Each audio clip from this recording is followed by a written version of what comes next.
So, bumabakbak kayo, tol, every night, kumbaga, sabihin natin, nagsasanay kayo. Sulat, aral, inaaral nyo yung mga artist sa iba't ibang lugar, di ba? May mga, kumbaga, research. Explore, research and development, kumbaga, hinahanap mo pa yung sound nyo? Or alam nyo na magdi-drill kayo nito? Hindi, yung wave nun. Kung ano yung wave nun, ayun din yung ginagawa namin. Okay. Wave nun sila, maingay pa. Ako, idol ko talaga sagad dati, si Astro. Oo naman. Yeah, Oo naman. Idol na idol ko dati si Astro. Shoutout sa Rags, shoutouts kay Astro. Yeah. Iba rin talaga. Yun kami, fan kami ng OFAC talaga eh. Si Nate, ako, si Sak. Mga panahon nila Shanty, Psychedelic Boys. Mga kulit-kulit. Siyempre, yung music Batang nila. pasaway, yeah. Yung music nila. Ginat Marijuana ng din. Diba? Wildy. Okay. Baga, fuck, angas. Gusto ko ganyan din tayo. Balagbag. Okay. Din yun, siguro, sa nagdaan na lang din, mas nahukay ko yung internationally. Oo. Siguro, nag-focus lang ako sa local ng 1 year. Tapos, after nun, puro international na yung inaral ko. Okay. May alam na ako sa international. Dati napapakinggan ko na talaga sila NBA. Young boy, 16 years old pa lang siya. Parang star na siya, 16 years old pa lang siya. Napapakinggan ko na talaga sila dati pa. So mas na ano lang ako nun, na curious, bakit ganito? Nagra-rap sila pero pakanta. Tapos meron mga, yung beat nila parang budots na ewan na. Parang mga curious ang kapag, kasi Pilipinas, typical na tunog dyan, boom bap trap eh. Oh, tsaka limited lang yun nga that time. Tapos, makakarinig ka ng dug. Parang malalakas na 808 sa beat. Tapos, meron ka rin maririnig na mga melodies. Wala na, curious lang ako. Trinay ko magsulat. Din yung, ang ganda ng kinalabasan niya, na-record namin siya. Tapos yun, sunod-sunod. Bago alam mo na na-trap na yun? Alam ko na. Ay, sorry. Alam mo na na-drill na yun? Alam ko na yun. Okay. Na drill yun. Kasi, inaaral ko yung kung saan ang galing ba yung drill. Okay. Yun nga, sa Chicago. Okay. Then, napunta sa UK, kinuha ng New York, Memphis, kung saan na, Atlanta. Iba-iba kasi sila ng tunog din dun parang dito rin sa atin eh.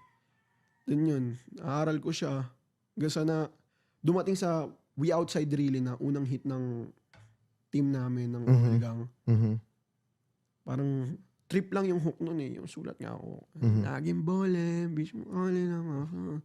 Okay to. Tapos yung beat, melodic drill na hard. Tapos sabi ko, fan ako ni TJ, ni Lil TJ talaga sa ibang bansa. Fan ako nun din. Ayun talaga yung influence ng tunog ko eh. Then, after nun, Nate, pinasa ko kay Nate. Nate, ito na yung story na ng We Out, ng rising na ng papasok OL Gang. na yung All Gang. Yeah. Rising na ng OL Gang. And here, talagang pine-present nyo talagang dedicated. Ito pa lang, may dedication na for John Paul. Yeah. Talagang parang, JP Gang, JP Gang, your word. kumbaga parang tol, ang ano nyo ng team, ang understanding nyo ng team, tama ba ako? Parang i-rep natin to. Hindi nyo naman alam na mag-hit yun eh. Oh, wala talaga. Basta para to kay JP. Parang ganun. Wala talaga. Kumbaga, wala, Okay. ang kulit lang. Oo. Broke days, tapos Pero ganap kayo to. Oo. Ginanapan nyo rin. Totoo. Okay, balik tayo doon. Then, We Outside Really na. pinasa ko kay Nate. Sabi ko, nakagawa ko okay. Nate, sulatan mo to. Malakas to. Parang. Tapos pinakinig ko sa kanya yung similar sound nung kanta na yun. Pinakinig ko sa kanya. Then, Okay. Reference. okay, sige, gawin natin yan. Ginawa ni Nate, pinasa kay Enzo, pinasa kay FaZe, sa isa namin tropa. Yun, bang! Tapos, ang tagal niya na-stack sa amin eh. September namin siya na-record ng 2021. Okay. Nakanta pa nga namin siya sa event ng O-Side dati. Nung di pa kami sikat pare-parehas. Wala pa. Oo. Sa kulitan, batang rappers pa lang. Ganun. Nakanta pa namin siya ron. Then, September to 2021. Ang tagal na nakastack lang. Nakastack lang yung kanta na yun. Then si Direk Nima, rest in peace kay Direk Nima, gigante. Rest in peace, Direk. Individuals. Siya gumawa nun. Siya gumawa nun na parang, tropa namin siya eh. Tropa siya talaga nila Enzo. Okay. Kababata siya nila Enzo, kalugar siya nila Enzo. Si Enzo parang Pasay din. click na, hindi, Makati sila eh. Mahati. Click lang Sa talaga tawid. kami na. Okay.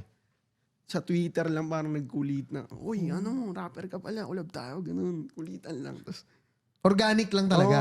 Okay. Typical ng mga bata lang, chat lang, magkakilala. Then after nun, lumipas na ng siguro 4 months, nag-iya si Direk Niman na tara, shoot natin to, lakas na ito. Pambago to, pambago. Parang sa amin, hindi tatagos to. Eh yung time na yun, January, hindi. O tama, January 2022. 2022, mga around January 10, ganun. Mhm. Sinot namin siya. Wala lang, trip lang. Talagang bis ng onte, dugyot pa nga eh. Bis lang ng Yun onte. lang yung capacity, yun lang capabilities nyo eh. That time eh. Okay. Ayun lang ang kaya natin eh. Oo. Kumbaga, ito na. Oo. Yun, shoot. After nun, siguro 4 days, nirelease agad. Tapos, nagulat kami kung sino-sinong rapper na nagpo-post ng mga lyrics. Mhm. Naramdaman ko patagos na kami nung nakita ko na yung mga idol ko na pinopost yung lyrics na yun eh. Doon pa lang sa song pa lang na to. Oo, sa We Outside to ah. Oh, we outside. Okay. Doon yun, naramdaman ko na siya na, tangina. Siguro, one day, mayroong 50K. Malaki na yun para sa amin nun eh. Tsaka tol, ang bilis nun. 50K ng isang Oo, araw. One day, 50K. And Unang taya. wala pang silang alam na kanta namin dati. Like, biglaan Yan na. nga, unang taya. Nakatulong din siguro yung ano eh. Yung mga page dyan. Oo, yung mga din. Feels, yung mga Oo, ganyan. sila streets, no? Yan, yung magagaling. Shoutout sa inyo, shoutout sa inyo. Mga tropa natin. Malaking bagay yung ginagawa sa nyo. inyo.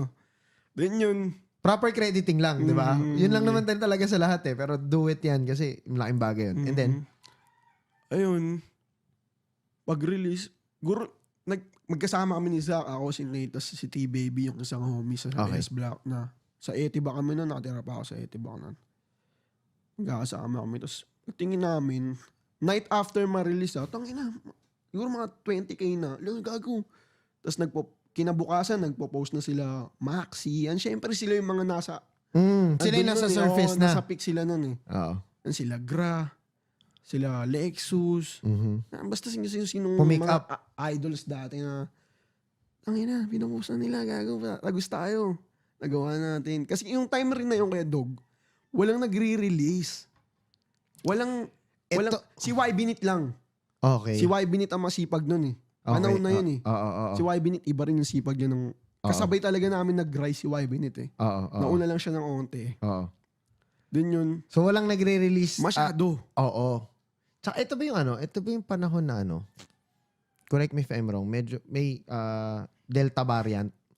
Oo, yung ata. biglang maraming, after ng Pasko at bagong taon, yung buong January, Ayun maraming yun. may COVID.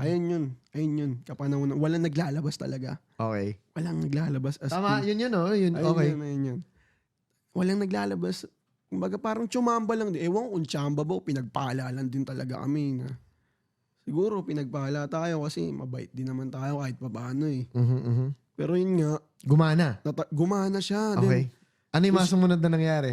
May mga nag-hit up na sa amin yan. May invite na sa gig, ganun. Invite na sa gig. Una wala akong bayad yung gig eh. Parang na-excite lang kami. Si AC pa, si Mysterio pang nag-invite sa amin. Same city namin siya eh. Pasay din siya din. Shoutout sa A-Crown. Yeah. Mysterio. Invite niya kami tapos yung nagkagulo. Doon, yung mga gulo na yun, nakatulong din yan eh. Sa pag-rise namin nila. Lang, kukulit na ito. Parang panibago to. Kasi tahimik yung hip-hop eh. Di ba? Ginawang piece ng mga OGs dyan eh. Salamat sa inyo and pasensya na rin. Totoo rin. And very peaceful. Oh, sobra. Tsaka mga United. Bati-batino. Tangina. Tapos pagpasok namin, biglang nagkagulo. Okay. Diba? After nun, tangina, sobrang dami na nagdi-drill. Ako ngayon, hindi ko alam gagawin ko. Si Nate na talaga. Nauna si Nate eh. Siya yung mas nakilala talaga eh. Kumbaga sa all gang, Nate man muna. Then, nag-usap-usap kami na, pre, total, si Nate nauna naman eh. Di ko rin naman masyadong mahal yung tunog na to eh. Like, ginawa ko lang din ng pantagusan eh. Okay, stepping stone. Oo. So, ginawa ko yung mga ginagawa ko nung mga lockdown. Yung mga nakuha kong knowledge. Oo. Yun, ginamit ko yung mga yun. Tumagos din. Like, uy, tangina. Hindi lang naman ako yung nauna. Si YB actually nauna sa melodic talaga eh. Yes. Para sa akin yung street melodic, voice of the streets type shit. Si YB talaga nauna. Pero mas sinundan ko kasi ng, alam mo yun. Big Ape pa lang, kita na eh. Big Ape, yeah. Kita na sa kay YB na sa Big Ape. Ito yung sound direction niya eh. And then biglang entry ko ng ganung sound. Yan, Love Scars ata yung, hindi, Voice from the Trenches. Yan muna. Voice from the Trenches. Pag-release ko noon, kinagat din nila, like, uy, na parang si ganito, parang si ganito. Ayan, kinompare na nila ako dun sa... Sa influence mo talaga. Which is sabi mo na... Okay, mabenta rin. Sige. Sinundan ko rin. Lil TJ ba to? Lil TJ. Okay. And very effective. Kasi, ano siya bagay rin siya sa sound mo talaga, tol. Kasi may boses din ako eh. Kumakanta din talaga ako eh.